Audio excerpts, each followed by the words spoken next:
Salutations à tous. Je ne m'attendais pas à ce que je me tourne vers des inconnus sur Internet pour obtenir des conseils. Mais me voici. Ma femme et moi avons partagé un parcours de vie pendant 10 ans, dont 8 ans passés en mariage. Nous nous sommes rencontrés à l'université et étions le premier et le seul partenaire l'un de l'autre. Je pensais que notre relation était unique et merveilleuse en raison de notre histoire commune, mais il semble que j'étais le seul à la voir de cette façon. Il y a quelque temps, ma femme a commencé à travailler dans une nouvelle entreprise. Au début, elle a eu du mal à trouver sa place en raison de son caractère réservé, mais avec mon soutien, elle s'est liée d'amitié avec un groupe de femmes, dont certaines étaient divorcées ou sortaient ensemble sans être mariées. Au début, j'étais heureux qu'elle ait de nouveaux amis, mais je me suis inquiété lorsqu'elle a commencé à assister à des boissons, à des fêtes et à des événements organisés par ses amis. Je voulais lui parler de ce changement, mais je ne voulais pas contrôler. Malheureusement, ce changement a affecté notre vie au lit. Ma femme, qui s'amusait rarement, était soit trop fatiguée, soit pas d'humeur à cause de ses sorties constantes. Finalement, un nouveau directeur est apparu dans son entreprise et ma femme et ses amis ont semblé l'accueillir de tout cœur. Elle a commencé à le mentionner avec désinvolture, discutant même de problèmes non liés au travail dans lesquels il était impliqué. Je m'inquiétais de son engouement et j'ai exprimé mes inquiétudes, mais elle les a écartées. À ma grande surprise, elle a évoqué l'idée d'un mariage ouvert pour pimenter notre relation. Cela m'a choqué car elle n'avait jamais montré un tel intérêt auparavant et n'était pas particulièrement ouverte. Au départ, j'ai refusé et j'ai demandé si c'était lié au nouveau manager. Elle a nié tout lien, mais a admis qu'elle avait l'impression d'avoir raté certaines expériences. Elle m'a assuré qu'elle ne voulait pas me perdre, c'est pourquoi elle considérait un mariage ouvert comme une option plus sûre. Je l'ai mise en garde contre les risques, mais j'ai naïvement accepté l'idée et nous avons établi quelques règles de base, la principale étant de ne pas communiquer avec les autres personnes de notre maison. Au cours d'une année, ma femme a eu des rendez-vous, des aventures d'un soir et a fini par s'impliquer avec le manager. En revanche, mes propres expériences se limitaient à quelques rendez-vous sans aventure d'un soir. À un moment donné, j'ai ressenti l'amour que j'avais autrefois pour elle, les liens purs et innocents du mariage s'étaient estompés et cela me déchirait intérieurement. J'ai trouvé du réconfort en compagnie d'une femme extraordinaire de Corée du Sud qui avait récemment emménagé ici. Nous avons eu des rendez-vous inoubliables, eu des conversations faciles et partagé et communiqué des relations. La passion entre nous ne ressemblait à rien de ce que j'avais jamais connu. Au début, ma femme trouvait cela amusant, mais elle a commencé à douter de la profondeur de ma relation avec mon nouveau partenaire. En réponse, je lui ai rappelé que cet arrangement était son idée et lui ai exprimé mes inquiétudes quant à sa relation avec le manager. Elle resta silencieuse et garda ses pensées pour elle. Son comportement a radicalement changé. Elle a commencé à rentrer tôt à la maison pour préparer le dîner et nettoyer méticuleusement la maison. Elle est même venue dans mon bureau pour apporter le déjeuner et a initié la communication dans la chambre. Normalement, ces gestes m'auraient fait plaisir, mais dans le contexte de notre mariage ouvert, il était difficile pour moi de leur rendre l'appareil. Quand nous avons pu communiquer, c'était juste pour en finir. Quelque chose avait changé en moi concernant ma femme et je sentais qu'elle le sentait aussi. J'ai trouvé le courage de lui demander ce qui avait conduit à son changement de comportement, cherchant désespérément une explication. Elle a répondu qu'elle voulait me montrer son amour et son bonheur dans notre relation. Je n'ai pas pu m'empêcher de rire de l'ironie. J'ai commencé à lui parler de son cercle d'amis, du manager dont elle parlait et de ses aventures d'un soir. Elle s'est couchée en larmes ce soir-là sans donner de réponse. Le lendemain, elle a avoué qu'elle voulait mettre fin au mariage ouvert, admettant que c'était une terrible erreur et exprimant de profonds regrets pour tout ce qui s'était passé. Elle nous a imploré de nous concentrer sur nos relations les uns avec les autres. Je lui ai demandé d'être complètement honnête et de révéler la véritable motivation derrière tout cela. À ma grande surprise, elle a admis que ses amis lui avaient suggéré l'idée, partageant des histoires de leurs projets communiqués qui avaient piqué sa curiosité. Lorsque son manager est entré en scène, il a encouragé ce style de vie ouvert, la poussant plus loin dans cette voie. Ce qui a commencé comme une connexion émotionnelle a finalement conduit à une romance physique. Elle a décrit l'expérience du mariage ouvert comme la sensation de conduire une voiture à grande vitesse en état d'ébriété, une situation dangereuse et imprudente. Au début, elle trouvait ce nouveau style de vie passionnant, mais maintenant les conséquences étaient devenues accablantes. Elle réalisa qu'elle n'avait pas besoin de comparaison. Ce que nous avons vécu ensemble était vraiment unique et spécial. Le regret l'a submergée lorsqu'elle a réalisé la gravité de ce qui avait ruiné notre mariage et éteint l'espoir d'un avenir ensemble. J'ai admis que je ne pourrais peut-être plus la considérer comme ma femme, ce qui l'a dévastée. Elle est tombée devant moi en silence et je l'ai tenue pendant qu'elle pleurait, cherchant du réconfort dans notre silence partagé. Finalement, l'épuisement a pris le dessus sur elle et elle s'est endormie dans mes bras sur le canapé. Pour tenter de redresser la situation, elle a pris une mesure courageuse. Elle a démissionné de son emploi et a rompu les liens avec ses amis et son manager. Elle voulait sincèrement passer le reste de sa vie à faire amende honorable avec moi et à travailler dur pour regagner ma confiance et devenir une véritable épouse.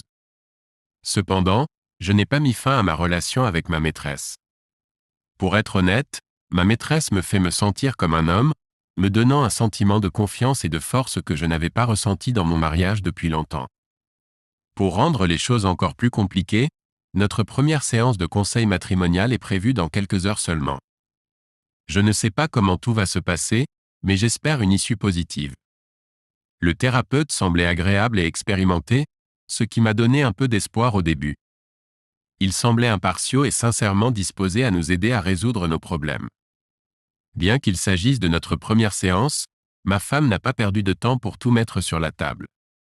Elle a courageusement admis que ses amis l'avaient influencée, la faisant se demander si elle n'avait pas raté certaines expériences. Il convient de noter que même si certains de ses amis étaient divorcés, aucun d'entre eux n'était marié. Le thérapeute a astucieusement souligné qu'une telle réflexion peut être préjudiciable au mariage. La disparité des expériences et le désir de ce qui aurait pu être peuvent créer des tensions importantes dans une relation.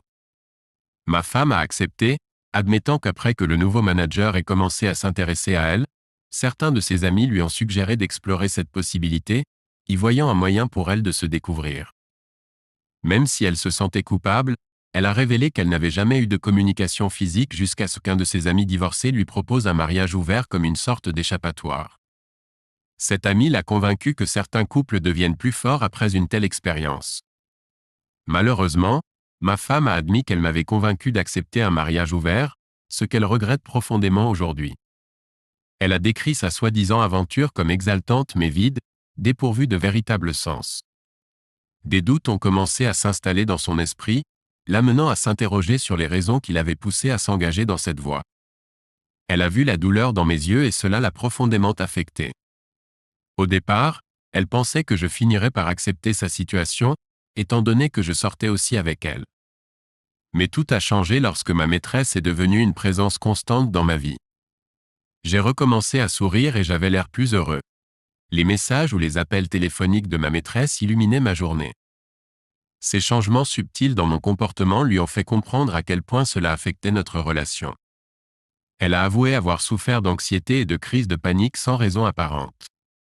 Cherchant conseil, elle s'est tournée vers ses amis, mais ils ont rejeté ses inquiétudes, considérant ma réaction comme faisant partie de notre aventure.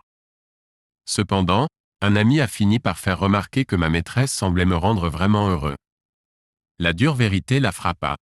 Ce n'est pas elle qui m'a apporté de la joie, mais une autre femme. Consciente de la gravité de la situation, elle s'est tournée vers ses amis en désespoir de cause, leur demandant de l'aide pour me reconquérir.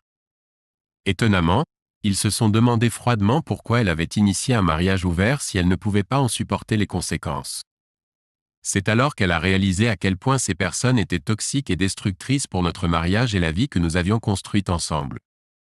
En réponse, elle a commencé à travailler sans relâche pour regagner mon amour et ma confiance, prête à faire tout ce qu'il fallait. Pour ma part, je n'ai pas dit grand-chose lors de la séance de conseil, mais j'ai mentionné que ma maîtresse était toujours dans le coup.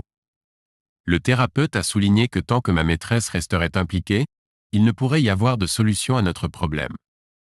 Ils ont recommandé une autre séance de conseil dans 2 jours pour mieux évaluer notre situation complexe.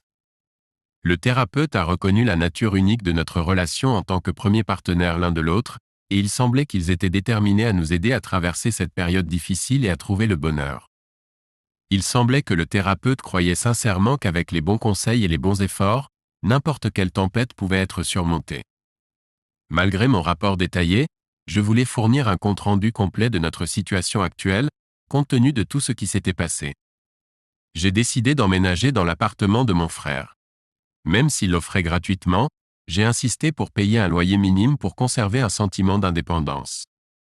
Alors que je creusais plus profondément pour découvrir la vérité sur le comportement de ma femme et de son manager, des révélations troublantes sont apparues. Au cours de la deuxième séance de conseil, j'ai posé quelques questions approfondies. J'ai demandé s'il y avait eu une quelconque implication physique avant d'ouvrir notre mariage. En réponse, elle s'est détournée, regardant le sol, et m'a supplié de ne pas la forcer à le dire à voix haute. À contre-cœur, elle a avoué que même s'il ne s'agissait pas d'une communication physique au sens traditionnel du terme, ils s'étaient livrés à se faire plaisir en présence l'un de l'autre. Ce manipulateur l'avait convaincu qu'il ne s'agissait pas d'une véritable triche car il ne s'agissait pas d'une communication physique traditionnelle. Il a déformé la situation, affirmant qu'ils appréciaient la beauté de chacun dans sa totalité. Ces aveux m'ont frappé comme une tonne de briques, me laissant sans voix et complètement choqué. Elle commença à trembler de manière incontrôlable, luttant pour reprendre son souffle au milieu d'un flot d'émotions. Des larmes coulèrent sur son visage et elle s'excusa pour ses actes. Même le thérapeute, surpris par la révélation, a feint l'incrédulité. Ma femme s'est mise à genoux, s'accrochant fermement à mes jambes, exprimant de profonds remords. À ce moment-là, elle regretta sincèrement la douleur qu'elle avait causée. Par curiosité, j'ai approfondi mes recherches pour comprendre ce qui avait provoqué son changement d'avis à l'égard du manager. Elle a raconté un incident précis lorsqu'elle s'est éloignée du groupe. C'est à cette époque qu'elle remarqua un changement dans son comportement à son égard. Un soir, alors qu'elle sortait d'une réunion, elle l'entendit parler d'elle avec un autre collègue masculin. À sa grande horreur, il s'est dit surpris de la facilité avec laquelle il pouvait la manipuler, soulignant qu'on ne pouvait pas faire confiance même au plus calme. Lorsqu'on lui a demandé s'il avait de véritables sentiments pour elle, il a répondu froidement qu'elle constituait une distraction agréable mais insignifiante. Cette révélation a brisé sa perception de lui. Pour ne rien arranger, le manager a révélé qu'il n'avait pas l'intention de mettre fin à ses fiançailles avec sa fiancée. Il a déclaré sans cœur que sa relation avec ma femme n'était qu'un moyen de satisfaire des désirs temporaires, soulignant qu'il ne partageait une véritable connexion et une réelle compréhension qu'avec son épouse. Il a exprimé une certaine sympathie pour moi mais a froidement ignoré la situation comme étant une erreur. La prise de conscience qu'elle ne représentait pour cet homme qu'une conquête a été un coup dévastateur pour ma femme. Elle était submergée par la culpabilité de m'avoir trahi pour un plaisir éphémère.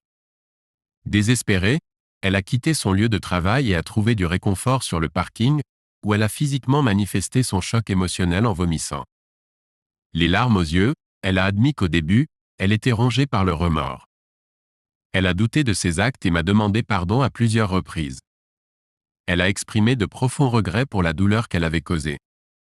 Par curiosité, je me suis demandé si elle avait développé des sentiments pour le manager et si son amour pour moi avait diminué. Les yeux remplis de larmes, elle croisa mon regard et déclara fermement qu'elle n'avait jamais cessé de m'aimer. Bizarrement, cette révélation n'a fait qu'intensifier la douleur car elle montrait que, malgré son amour pour moi, elle était attirée par autre chose.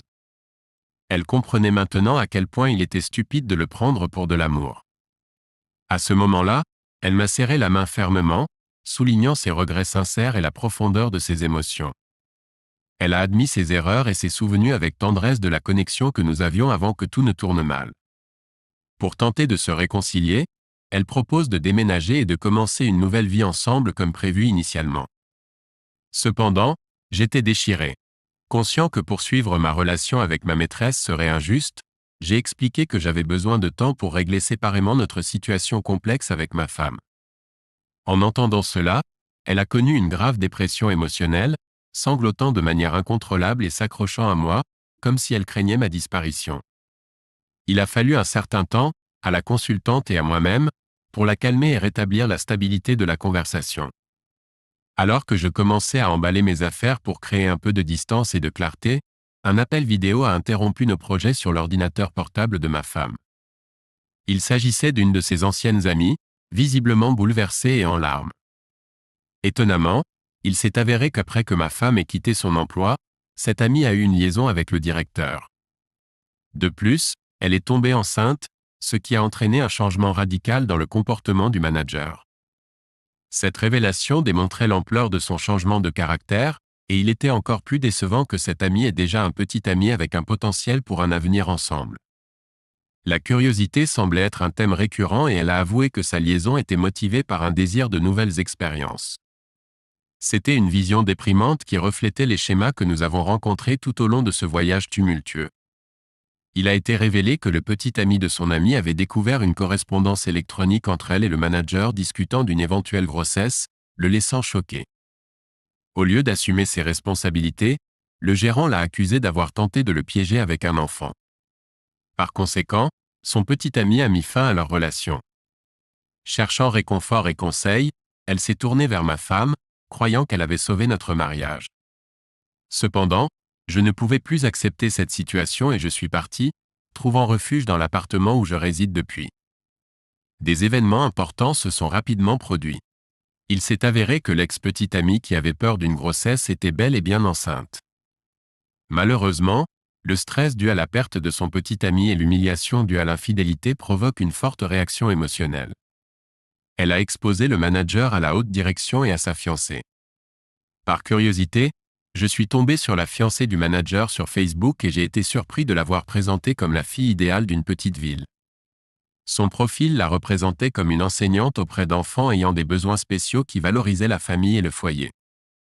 De façon inattendue, l'ex-petite amie qui avait eu peur d'une grossesse m'a contacté. Elle avait l'intention de rassembler des preuves contre le directeur et voulait entendre ma version des événements en personne. Nous avons tous les deux passé des tests Covid pour des raisons de sécurité. En voyant sa douleur et son épuisement, j'ai réalisé qu'elle était profondément blessée. Des signes évidents de fatigue, des cernes sous les yeux et des rougeurs indiquaient sa lutte contre les nuits blanches et les troubles intérieurs.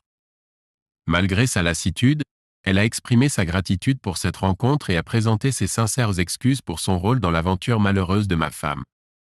Elle m'a expliqué qu'elle avait renoué avec ma femme, qu'elle avait appris ma décision de déménager et qu'elle avait décidé d'assumer la responsabilité de ses actes. Elle a insisté pour une rencontre en personne, appréciant sa volonté de prendre de telles mesures. Je ne pouvais m'empêcher de me demander pourquoi elle était si déterminée.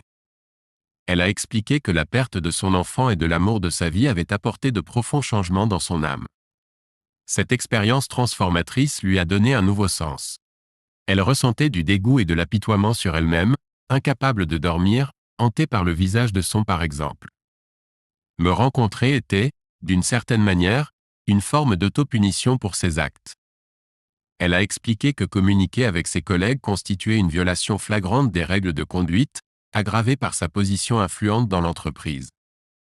Il y avait de fortes chances qu'il soit licencié et potentiellement mis sur une liste noire de l'industrie. Elle avait accepté les conséquences potentielles pour elle-même. Après avoir écouté mon point de vue, elle m'a remercié d'avoir partagé mon histoire et s'est excusée le cœur lourd. Elle est partie, accablée de remords, alors qu'elle tentait de récupérer ses affaires dans notre ancienne maison. J'ai choisi un moment où je pensais que ma femme ne serait pas présente, mais à ma grande surprise, elle était là, entourée de nos photos de mariage et plongée dans ses pensées. Lorsqu'elle m'a remarqué, des larmes ont coulé sur son visage.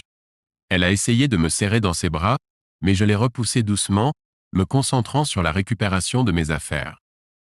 Cependant, elle a insisté pour me montrer quelque chose d'important sur son téléphone. Elle a révélé un message de son ancien supérieur rempli de colère et d'impolitesse, qu'elle avait reçu 2 jours plus tôt. Visiblement, il avait utilisé un nouveau numéro pour la contacter puisqu'elle avait bloqué le précédent. Ma femme a expliqué qu'elle avait contribué à aider son ex-petite amie à dénoncer le manager aux parties concernées. Elle pensait que révéler le secret l'affaiblirait et donnerait à notre relation une chance de se rétablir. Tout en exprimant ma gratitude pour son courage, j'ai fait savoir que cela ne changerait pas notre relation. J'ai également mentionné ma décision d'interrompre les conseils matrimoniaux. Elle sanglotait doucement et exprimait sa compréhension. Bien qu'on puisse s'attendre à ce que je ressente de la satisfaction ou de la colère après cette agitation prolongée, je me sentais plutôt engourdi envers elle. Consciente que cette réaction émotionnelle était anormale, j'ai décidé d'y remédier par le biais de conseils individuels, en me concentrant sur mon bien-être et mes intérêts. Suivant les conseils de mon frère, j'ai consulté un avocat spécialisé en divorce. À ce stade, je n'étais plus prêt à me battre pour la survie de notre mariage, et il semblait que ma femme avait senti ce changement de position. Avant mon départ, elle a tenté d'initier une proximité physique. Lorsque j'ai refusé ses avances, elle a éclaté de colère, a élevé la voix et s'est demandé ce que ma maîtresse pouvait offrir de plus qu'elle ne pouvait pas. Elle a déclaré assez fort pour que les voisins entendent qu'elle était prête à réaliser n'importe quel désir ou besoin que j'avais en tant qu'épouse. Je secouais tristement la tête, réalisant que même après tout ce qui s'était passé, elle ne pouvait pas comprendre les véritables conséquences de ses choix. Le cœur lourd, j'ai calmement expliqué que si elle ne comprenait toujours pas les répercussions de ses actes, il était évident que notre mariage était en déclin. Je suis parti, accablé par le poids de la situation, et il devenait de plus en plus clair que ma femme commençait à comprendre la dure réalité et les conséquences de ses décisions. Malheureusement, la triste vérité est que nous ne pouvons pas remonter le temps et rectifier nos erreurs. Peut-être pourrait-elle consacrer des efforts à l'introspection et à la croissance personnelle dans le but de devenir un meilleur partenaire. Cependant, il est peu probable que cette transformation se produise dans le contexte de notre relation car les dégâts sont déjà irréparables. Ce qui est sûr, c'est qu'elle portera à jamais mon souvenir et ressentira de profonds regrets pour ses actes. Ce sentiment de remords dépasse ce que beaucoup d'entre nous ressentent lorsque quelqu'un trahit notre confiance.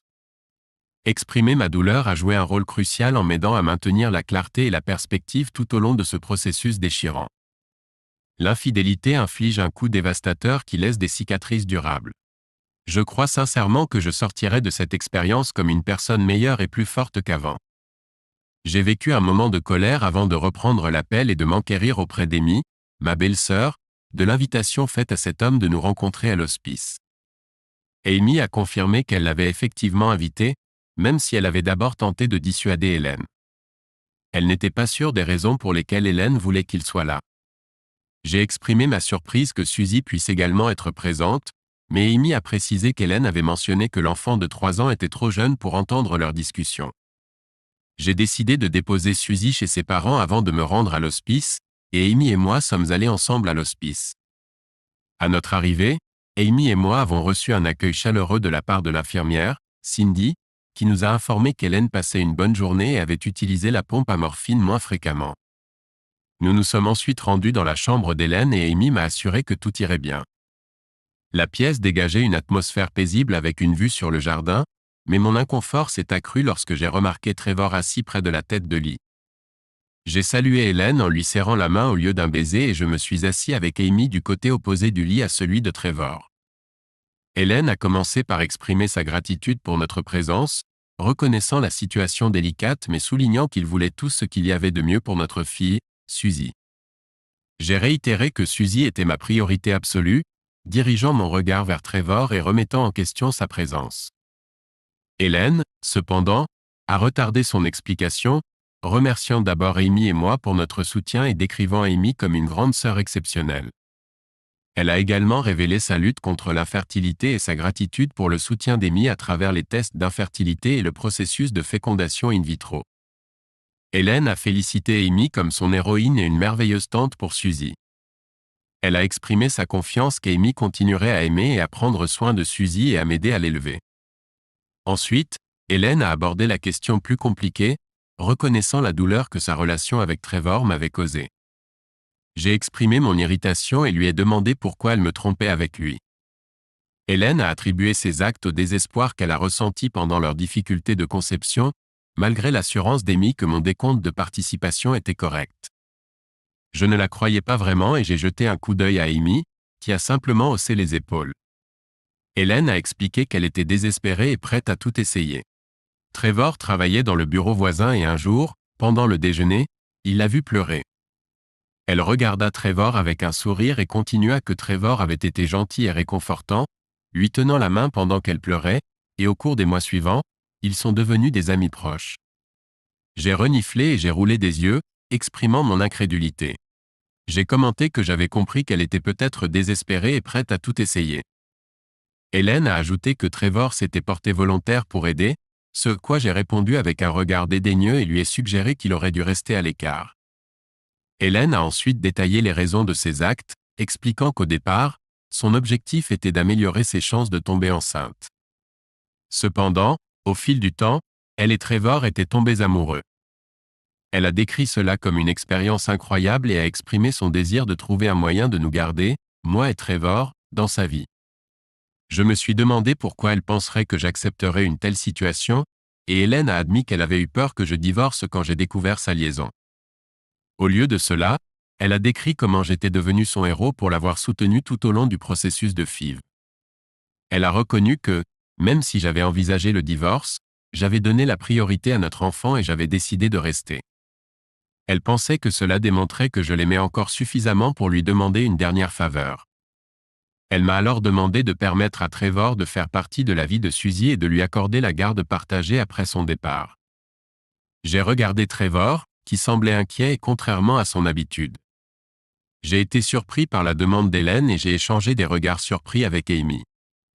Finalement, j'ai fermement refusé, affirmant que je n'accepterais en aucun cas de donner la garde partagée à Trevor. Hélène, après m'avoir regardé avec étonnement et versé quelques larmes, s'est ressaisie et a admis qu'elle avait espéré une réponse plus compréhensive mais qu'elle n'avait pas le choix. Elle a donc insisté pour que je donne la garde partagée à Trevor. Hélène a révélé que Suzy n'était pas mon enfant biologique. En réponse à mes questions, elle m'a expliqué qu'elle avait voulu un enfant avec chacun de nous et qu'elle avait convaincu Amy d'utiliser l'analyse de Trevor pour la FIV. Elle avait prévu d'utiliser mon analyse pour une deuxième FIV à l'avenir. Cependant, en raison de son diagnostic de cancer, ce plan n'était plus réalisable. En me tournant vers Amy, j'ai haussé les sourcils et elle a confirmé qu'elle avait utilisé l'échantillon de FIV de Trevor à la demande d'Hélène. Elle s'est dite convaincue qu'un test ADN confirmerait ses droits parentaux envers Suzy. Trevor souriait, mais Amy a rapidement précisé qu'un test ADN ne l'aiderait pas du tout. Elle a expliqué qu'Hélène avait essayé de la persuader d'utiliser l'échantillon de FIV de Trevor, mais qu'elle avait refusé et l'avait jeté comme déchet médical. Mon matériel génétique était le seul utilisé dans notre FIV. Hélène s'est bouleversée et a crié après Amy, lui demandant pourquoi elle avait fait cela. Amy a défendu sa décision, soulignant que ce qu'Hélène lui avait demandé de faire était non seulement égoïste, mais moralement répréhensible. Elle a révélé que le commentaire d'Hélène selon lequel il s'agissait d'une impasse génétique était faux. Hélène a réalisé son erreur et a demandé pardon. Amy a expliqué que les œufs combinés à mon analyse étaient les siens, faisant d'elle la mère biologique de Suzy. Elle a également mentionné qu'après le départ d'Hélène, nous nous marierions et qu'elle adopterait légalement sa propre fille. J'ai répondu fermement à Hélène, précisant que je n'avais pas l'intention de la partager volontairement, elle ou ma fille, avec Trevor. J'ai demandé à Hélène pourquoi elle n'avait pas demandé le divorce et avait subi une FIV avec moi. J'ai exprimé ma colère en lui disant que lorsqu'Amy avait révélé sa demande d'échanger mes documents avec ceux de Trevor, j'avais failli la mettre à la porte de la maison. J'ai également mentionné qu'Amy et moi avions rêvé de nous venger d'Hélène et de Trevor, mais avions finalement décidé d'une réponse plus appropriée à leur trahison. Nous avions envisagé la possibilité d'utiliser Hélène comme mère porteuse, mais divers facteurs, dont le cancer, avaient rendu ce projet irréalisable. Hélène a posé des questions sur ses œufs et Amy l'a informé qu'ils étaient conservés dans le congélateur de la clinique, étiquetés de manière anonyme. Amy a expliqué qu'ils pourraient être utilisés par l'une de ses patientes ayant besoin d'une donneuse d'ovules à l'avenir, mais Trevor n'aurait aucune implication avec le bébé. Malgré les circonstances, Amy et moi avons exprimé notre amour pour Hélène et lui avons offert une chance de se racheter avant son décès. Nous avons souligné l'importance de rendre ces jours restants spéciaux pour Suzy, qui serait confrontée à une période difficile après le décès de sa mère. Nous avons mentionné l'histoire que nous raconterions à Suzy à propos de sa naissance, donnant à Hélène le choix entre être dépeinte comme la femme trompeuse qui m'a trahi ou comme la sœur courageuse qui nous a aidés à réaliser notre rêve d'avoir un enfant. Nous avons demandé à Hélène si elle voulait être une héroïne pour Suzy, au moins pour une fois.